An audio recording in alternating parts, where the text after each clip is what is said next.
Take a moment right here, feeling like it's out gear. Running, running, no. Keep running.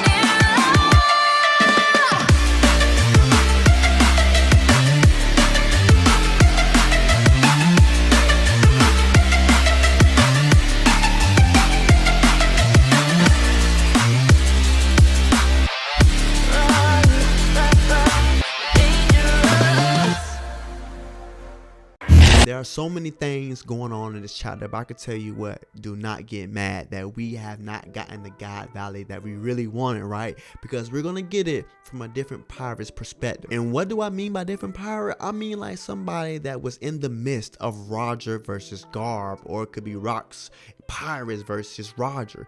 Somebody that was in the midst of this, gonna give us a full scale whole type of flashback that we want to see, the fighting flashback that us fans of One Piece want to see. The Roger versus Garp in a prime, right? The Whitebeards versus Roger, right? Things like that right there. We might just see Roger facing off with Garp at first, and then we'll see a Roger on the lone side of Garp that fakes off with the Rock's Pirates. So do not get mad. We're gonna get it probably from Rayleigh, or probably even from Garp himself. So we start off chapter 1096 with a layout of why these Celestial Dragons love this hunt, this purge, because they get so many points, right? Then you have these rare rabbits who worth 10,000 points, and you got these other rabbits, 150 of those who probably worth half of that, or probably 10% of that. And we see that Garland and the rest of the Celestial Dragon members are ready for the hunt. They're even giving bonus out for one-hit kills. Now I can't say that this is too much. I can't wait to see how Oda is gonna animate this animation, because at the same time this is too cruel for children to watch and listen to. But on the plus side, we see some other Celestial Dragon family members that Garland is competing with, which is a kind of a positive.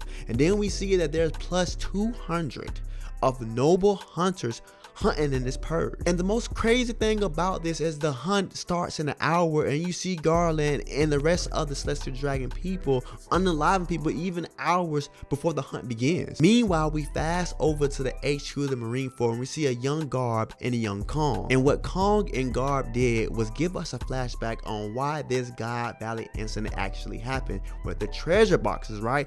Inside these treasures are devil fruits, but not just that. These treasure boxes with devil fruits inside of them, these devil fruits came from full of lead, and Garp warned everybody, do not mess with full of lead, because they're gonna come back and get these treasures, these devil fruits that was on full of lead. The key takeaway is, how did the Marines or the world government get these from full of lead? Did they try to go in there and do their own thing and try to get some of the pirates that's on full of lead? Like, I want to know, what was the means of actually getting these devil fruits from full of lead? Who was strong enough to do it? Because it seemed like Garp didn't do it. Garp warned them, don't even mess with them. Do you know, if you mess with the people on full of lead, they will come back and get these treasures from you? And what was mind-blowing to me, Garp actually called this native purge the little field trip for Celestial Dragons. Like, Garp knows actually the dark side of the world government, right? And he chose actually maybe not to speak up in person to Kong, but he gives a little hints about, like, this is sad what these Celestial Dragons do on their off days. And it's not surprising Garp didn't even want to do nothing to this little field trip that the Celestial Dragons was having, because we know how Garp feels about Celestial Dragons. But the only way Garp got up is because he heard that Roger was headed to God Valley. And then we get a small panel of actually the pirates on full of lead going to God Valley also. Also, the most crazy thing is how Ivan Khan is explaining how these 100,000 inhabitants on God Valley will already be alive within 3 weeks. That is something bad. Just because Celestial Dragons wants to collect the resources on God Valley makes it understand, like, what resources does the God Valley have? And like I said before, the way this has to be animated is so cruel. Even Ivan Kun said, like, the way that Celestial Dragon told these slaves that as long as you can last after the purge is over, you can be free, right? And Ivan Khan basically said, like, that's the only reason why you guys are running, because they gave y'all faith that you can actually escape. There's no escape. He had to install inside Kuma. I'm pretty sure that Ginny already knew, but the people around them, they thought that they could actually escape, right?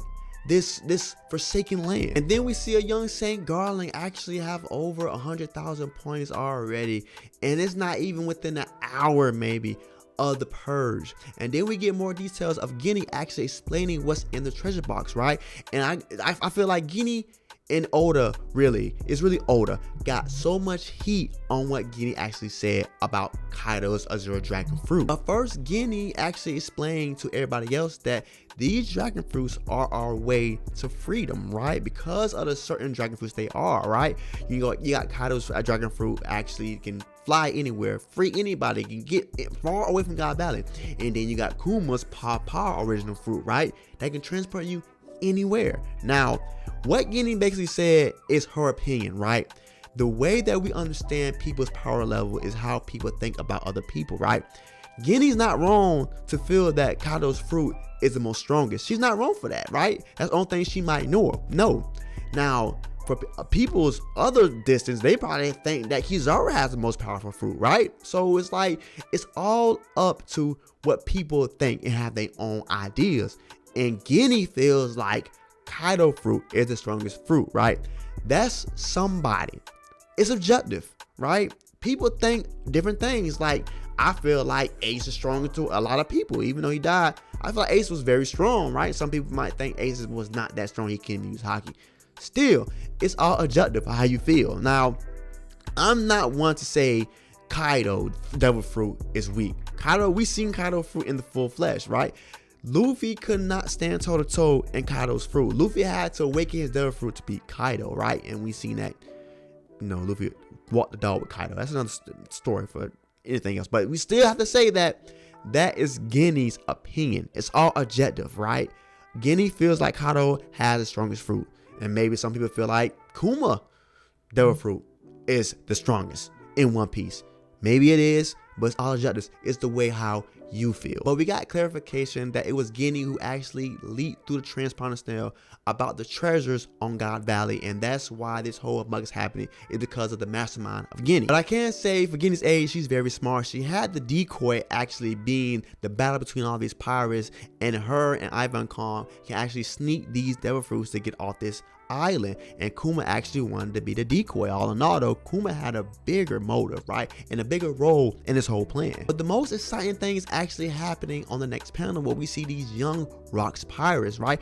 It's crazy how we didn't see Rocks, but we seen that Rocks went ahead before anybody. We see a crazy young Whitebeard Kaido, and we see that Kaido and Roger at this time had beef already, and it seems like something even happened between Kaido and Roger that made it seem like what same thing Roger did, right, to Oden, he probably did to Kaido. But nevertheless, we see a young Stussy, we see Shiki, who looks amazing, right? We see John. I can't say, it seems like Stussy is right next to Newgate always, so maybe, we don't know, but hey, it all kind of makes sense a little bit. If Stussy's gonna be on right hand side of Newgate, right? So it's like, what are we seeing here? Could Edward Weavile actually be Whitebeard's son? Because it seems like Stussy is right next to Whitebeard, right? I don't know as often, but it seemed like he had no problem with Stussy being on his shoulder. So I want to know, maybe it could be, or maybe he's modified to be Whitebeard's son. But it seems like they all was on the board of actually, this is the last go around for being on the Rocks Pirates. It seems like everybody's mind was made up. La Rosa looked amazing. Big Mom, a young Big Mom, looked really good, but we all know how Big Mom look now by now. But there's a scene in the flesh, in the flashback, right? And look, she looks good, okay? And it also begs a question: how did Gecko Moria actually get John, this guy in this armor and the guy in his glasses, on his zombie crew, right? Like, was they not that strong? Or maybe we're not giving up props for Gecko Moria. Was Gecko Moria that strong enough to get these guys on his side? Were they that weak, or was they that injured, right? But before they can be on Gecko Moria's side, like, I really want to know exactly what was going on when Gecko Moria actually had them on his side. But after we get the introduction between the Rocks Pirates, we got another one with the Roger pirates. Now, Roger says it's been a whole year. Maybe it's been a whole year that he actually confronted the Rocks pirates, but I'm pretty sure he always pumped up for a fight. Then we get a young Rayleigh and a young Gabon. Now, I can say, after this introduction is held, I feel like they're going to face off with Garland first. But Oda actually give us some of the memories of the Holy Knights back when Garland actually was young. And not just that, we see that some of the civilians, these rabbits, on God Valley actually was so happy that they're seeing Garp, and so Garp actually made a nice introduction too. Because Roger was here, Garp definitely had the fastest boat just to get to God Valley, and so that's how it went. I was thinking like it went something else where Garp actually meet up with Roger. Roger had this amazing plan to go off with the rocks, but nah, it happened all right then and there. And I feel like Roger knew best what the outcome may be, and he needed Garp's help to actually defeat the Rocks pirate. Like, we see all these nice super rookies that Rocks actually have on his sails, right? They are tough cookies. So at this point, Oda is actually moving fast in the flashback, because we already see that Kuma and Ivankov actually have the devil fruits already. So maybe they didn't take that long to actually get it because of Ginny.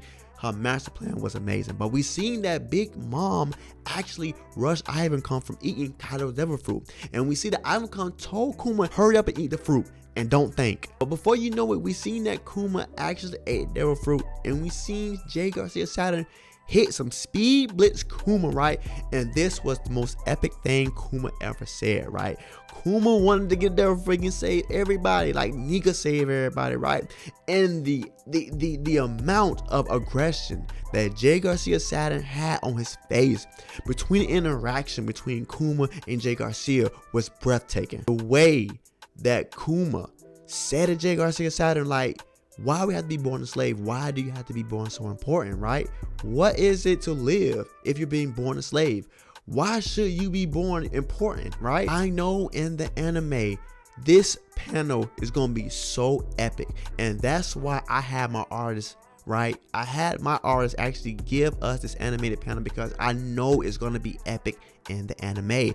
I can't wait to see it really drag out in anime. But we get a small glimpse of what's actually happened on God Valley. Don't worry, we're gonna get more of that between somebody that's actually was there in the midst of the fighting, right? But we have to fast forward to after what happened on God Valley, because it's very important to know that Kuma saved over 500 people, right? That's 500 people that could have been lost, because now we see why Kuma is so holified now, because of this certain event. And he also says his father Cloud was actually, you know, running a church. And the most entertaining thing about this is that Morgan still was actually doing the tabloids back then, right? And he's also just pitting in what he actually want to pit in the tabloids, right? So he even doing it back then. So how old is actually Morgan's? And also Kuma should be thankful for how many people he did save, right? Even Ivankov, you know, praised him for what he all did. He shouldn't be down for that.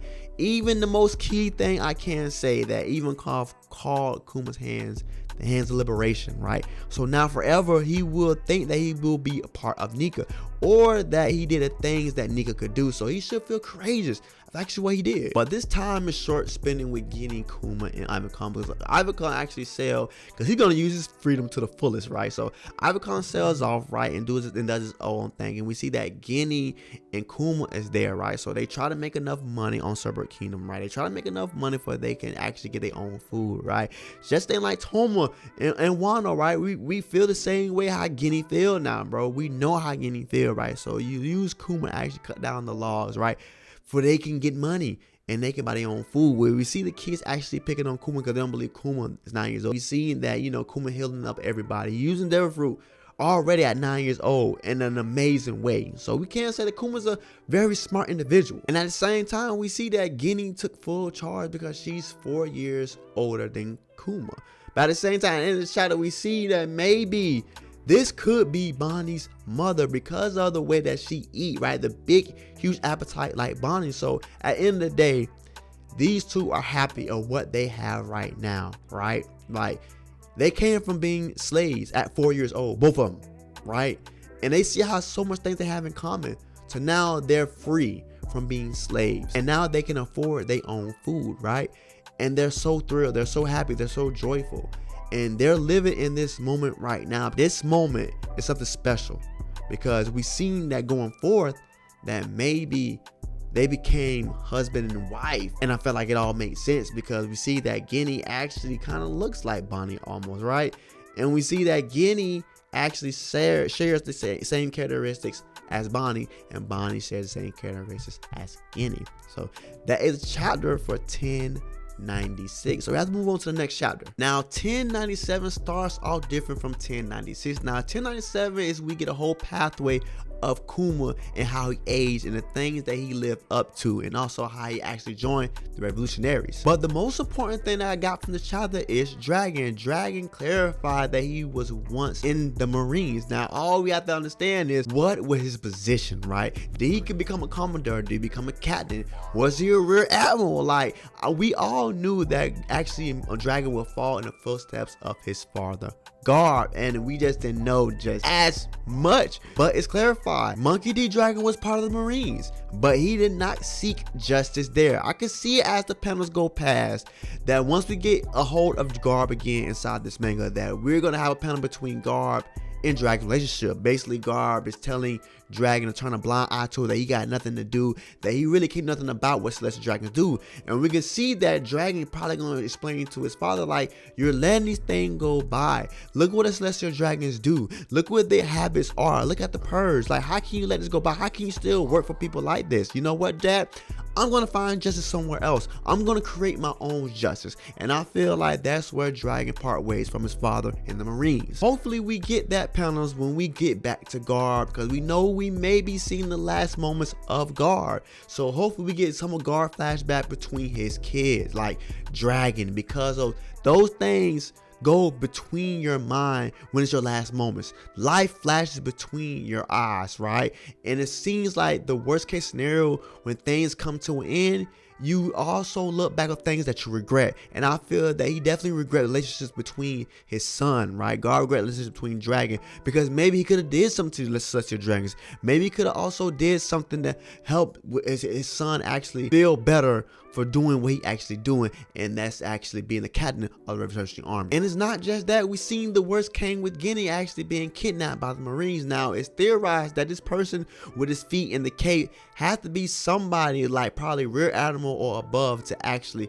kidnap Ginny. Now it's theorized that it could be Akainu that kidnapped Ginny, because we see the relationship between Kuma, Bonnie, and Akainu, right? That something's going on, so maybe it was Akainu who kidnapped Ginny. But we still have to see how Ginny birthed Bonnie, if Ginny is Bonnie's biological mother. But we have to take it back from the beginning. So in the beginning, Kuma was 17 years old, and at the end of this chapter, Kuma becomes 31. So we see how Kuma's 17-year-old healing everybody in the village, right? The bottom half of Sober Kingdom. And it seems like that was his living, you know, to be up at church, be so holified, right? Healing these people bad bats, because he knows that if these people could no longer work and give tribute to Celestial Dragons, that would be the end of these old people. During the young years of Kuma, we see that these elder people are going crazy over King Bakari and how he lives up to what Celestial Dragons want him to be, right? A little dog of the Celestial Dragons. And we see how hurt Kuma is by this sometimes, right? Kuma actually is taking all the injury from his aura of the old people, taking it all in and using it on himself, because nobody else can take the pain. We see how devastating this pain can be when you absorb the injured aura that Kuma lets out of his palms, right? So he's absorbing all this negative energy, all this pain up for the elderlings, because nobody else can, right? And we see how devastating the aftermath is from actually absorbing this aura, this Kuma aura. You have to give big ups to Kuma, because he's the member of a Buccaneer race. His endurance is so hyphen. He go through this every week. He absorbs the pain and suffers of the elderlings every week. Like, this is a member of the Buccaneer race. Their endurance is top level, just like the Lunarians, right? When the flames are on their back, their endurance are immense, just like the Buccaneers, right? And I can say this is something that Kuma suffers from, right? Feeling sorry for others. That's one of his weak points. And the key takeaway from Kuma's devil fruit is that if he don't absorb it in time, the pain goes back to the elders. Like I said before, I didn't even know that until now. So he had to absorb it right away because he don't want these elder people to be in pain and to suffer. So once we seen the events when Kuma was 17, we fast forward 5 years later. And during this time, we see that Ginny asked Kuma to marry her. But the only reason why Kuma denied it right now because he traumatized what happened to Clap and his mother when he was a child. He don't want to see that happen to their child because of the reason that Bonnie may be a half Buccaneer, and the same thing might happen to Bonnie that happened to him. To make a little side note, we seen that one of Bonnie Moo's distorted future is just like almost a Buccaneer body frame when the upper body be so immense. So we can say maybe that Bonnie, if she is biologically Kuma's daughter, she's half Buccaneer, or maybe not half, maybe like 1/3 Buccaneer, because you know Kuma's half Buccaneer, so maybe that's why she's not that big. Like distorted future is not that big like Kuma or Clap, you know, it's more of a smaller build, but still you can still tell that the upper body is bigger. And also now we finally see that 25 years ago when Kuma was 22, when he first seen and started getting the wave of Dragon, and he always idolized Dragon. He thought he was so cool, and he also wanted to save people like Dragon. But during this time we see that Dragon and his crew was called the Freedom Fighters, where they just doing little smaller protests against the government. But little side note, right, I can't say I got thought up in my mind that maybe the reason why Dragon didn't go around Luffy because he didn't want to influence Luffy to be something that maybe he could influence Luffy to be. Like Garp influenced Dragon to become Marine, right? Like that is something bad in Dragon eyes. So most likely I think that the reason why Dragon didn't come around Luffy as much is because he wanted Luffy to actually be who he chose to be. But we all know that Shanks actually influenced Luffy to be a pirate, so that didn't really work out for Dragon. But we had to fast forward to Kuma 22 years ago because it took a worse turn for Kuma. We already know that Bakari was just a dog for the Celestial Dragons, and he wanted the south of Sorbet Kingdom.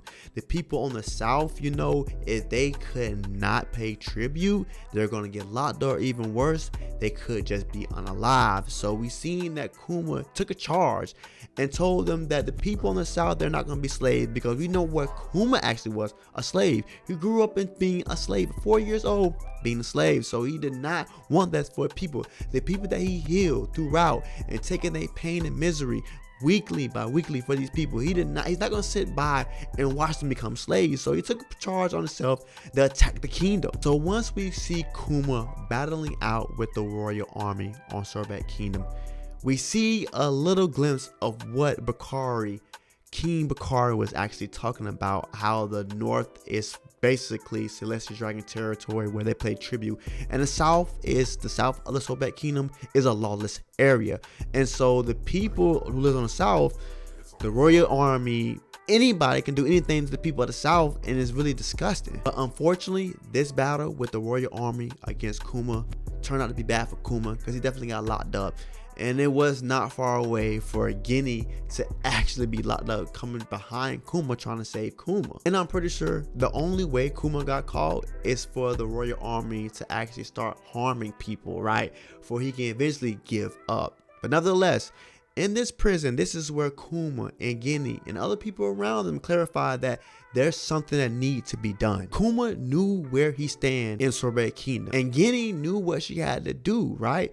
If they're gonna go against Sorbet Kingdom, they had to go to war with the world government. And we seen that during this time, this is where Dragon and Eva came to save Kuma and Ginny. Former King Bakari of the Sorbet Kingdom gave in, got rid of enslaved policy, right? And without some crazy disaster happen, the Sorbet Kingdom still flourished. So with Kuma being alongside Dragon and Eva Khan, they led a new era of protesting, right?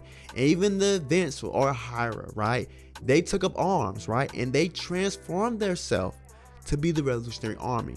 With the influence of the Pirate Era and things that happened to Orahira with the Buster Call on Orahira, they said no more, right? They start building their own army, right? They start taking up arms. They start doing things. Instead of talking about it, they start doing things, right? And they went through this whole transformation. And finally, with the three pillars, with Avenkov, you know, Kuma, Dragon, they finally became the army that Dragon wanted to become. the Revolutionary Army. And the most shocking thing that I read in these manga panels is that Dragon them start off as mercenaries to get funding to fund their armies, right? So they act as rebel soldiers, hired mercenaries to help the rebels, right, fight against the celestial dragons at first, right? So they got that funding from other people. There was hired guns, right, to fight the good fight that they actually won. They just was making money doing it, and that's what actually funded this army. I feel like in Dragon Mind, it's the people that's in charge. It's the 5 elders that's in charge. Dragon knows this. The people are in charge need to be overthrown. Just like how Dragon goes to these kingdoms and overthrow the kings because of who they really actually are. But to continue with the chapter, we see that Kuma actually visited the Serpent Kingdom where he grew up in actually a few often times, right? And when he's with the Revolutionary armies, and it seems like he got bags, like he carrying money to fund actually the south side of Serpent Kingdom. But we have to continue the chapter because 14 years later, we've seen that Ginny actually was thrilled, look forward to seeing Kuma. But call came in from Dragon that Ginny kidnapped, and like I said before, it seemed like somebody with the justice coat kidnapped Ginny, and I can't wait to see next chapter is actually who this person that kidnapped Ginny and why they kidnapped Ginny. All right, maybe Kuma was making too much noise and people got intel of actually who his heart is, and that's how mostly people that's dreadful, kind of bad target first is your heart. And we see that Ginny actually rose through the ranks, becoming captain of the Eastern Forces Army. So it seems like that was belly position, but no, Ginny was the first captain of the Eastern Forces of the Revolutionary Army. So definitely big ups to Ginny. She's no small fry. At the end of the day, we seen when she was young on God Valley, right? It's crazy how these people was a part of God Valley, bro. Like Ginny, somebody that we thought so small, but having a big role in so many things, right? So I'm not really surprised that she rose through the ranks, right? She was very much somebody I know could rose through the ranks with her master plan of God Valley, so I'm not surprised there. So unfortunately, Ginny got kidnapped. At the same time, maybe we'll see more of Dragon now, right? So we're gonna see exactly what Dragon is gonna do to retrieve Ginny, or what Kuma actually gonna be in a rage to do, you know, to retrieve Ginny. And hopefully, maybe we can see some powers from Dragon, right? And maybe that if we think that Bonnie is the biological daughter of Ginny and Kuma, we still have to see how Bonnie is going to become. So I don't think this might just be the end at this point for Ginny, but I'm pretty sure that maybe, I think and hope that we're going to see Kuma and Dragon retrieving Ginny, and maybe hopefully we're going to see Dragon's powers. That is something on the One Piece list. We have to see Dragon name his powers and Dragon utilize his powers. That is one of the most biggest mysteries that we have in One Piece. It's surrounded by mystery, and everybody, I feel like everybody who's a fan of Dragon wants to see this, and we have to see this. Oda, please give us this. When you clarify so much with, you know, Kaido's Devil Fruit and Kuma's Devil Fruit, right? Give us something we can look forward to in this flashback. Okay, God Valley was peak. Give us a little bit on something on the God Valley, and that will be Dragon's Devil Fruit, right? Thanks for watching. Like, comment, subscribe to get more of me and more One Piece content. I'm always gonna be here for that. Sorry for being late. Finally got it out to you guys. I don't want to be too long, okay? Love you. Love yourself. Stay safe.